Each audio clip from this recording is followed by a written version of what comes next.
ஓம் ஸ்ரீ வாராகித்தாயே போற்றி போற்றி. என் அன்பு குழந்தையை,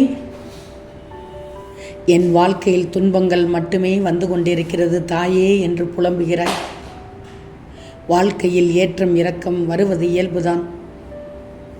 இப்போது நீ கஷ்டப்படுகிறாய், அதனால் மனம் உடைந்து உள்ளாய். நீ நிறைவான மகிழ்ச்சியான வாழ்க்கையை இந்த தாயின் ஆசீர்வாதத்தால் நிச்சயம் அடைவாய். இனி உன் வாழ்க்கையில் ஏற்றம் மட்டுமே இருக்கும். உனக்கு எல்லா சூழல்களிலும் இந்த தாய் துணையாக இருப்பேன். உன் தாய் சொல்வதை கவனமாக கேள். வாழ வேண்டுமே என்று நினைக்காதே, வாழ்ந்தே ஆக வேண்டும் என்று முடிவெடு. அப்போது துன்பமும் தூசியாக போய்விடும், நல்லது நடக்கும். நான் பார்த்து கொள்கிறேன். உன் தாய் இருக்க பயப்படக்கூடாது. ஓம் ஸ்ரீ வாராகித்தாயே போற்றி போற்றி.